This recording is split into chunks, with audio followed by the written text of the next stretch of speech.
মাত্র 24 ঘন্টার ভিতরে ব্যাঙ্ক অ্যাকাউন্ট খুলে এটিএম কার্ড নিতে যাচ্ছি। ভোর রাত 4টা বাজে। ফাইনালি কার্ড প্রসেসের জন্য আমি মেশিনে দিয়ে দিলাম আমার যাবতীয় ইনফরমেশন এবং ইতিমধ্যে দেখতে পাচ্ছেন 21% ডান, আর 100% হইতে কিছুটা সময় লাগবে। তবে একদমই ইজি, যারা আপনারা মধ্যপ্রাচ্যের বিশেষ করে সৌদি আরবে আছেন, একদম ইজি প্রসেসেই চলে আসবে। এখন ফাইনালি আল্লাহর রহমতে কার্ড হাতে পেয়ে গেলাম, মাত্র কয়েক মিনিটের ব্যবধানে পেয়ে গিয়েছি। এখন টাকা তুলবো ওই কার্ড দিয়ে এবং টাকার মেশিনে চলে আসলাম।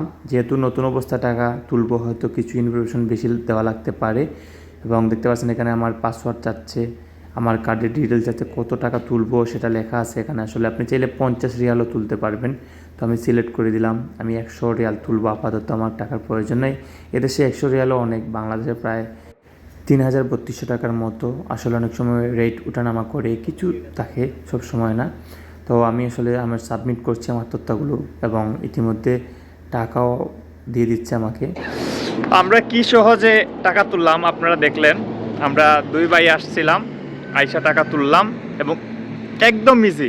কিন্তু বাংলাদেশে ইসলামী ব্যাংকের কার্ড পেতে হইলে আমার 6 মাস ঘোরার পরও আমি পাই নাই। আর এখানে একদম ইজিলি সব কিছু মাত্র 2 দিনে পেয়ে গেলাম এখানে ব্যাংকের কার্ড। আর সব কিছু ইজি, একদম সহজে সব কিছু একদম সহজে পেয়ে গেলাম বিনা টাকায়। কোনো টাকা দেই নাই, 1 টাকা। বাংলাদেশে বললো 500 টাকা লাগবে, ব্যাংক অ্যাকাউন্ট খুলতেও 500 টাকা লাগবে, অথচ এখানে 1 টাকা রাখতেও হয় না, 1 টাকা দিতেও হয় না। কি সুন্দর সিস্টেম! উন্নত দেশের উন্নত কাজ, এটা উন্নত দেশ দেখলে বোঝা যায়।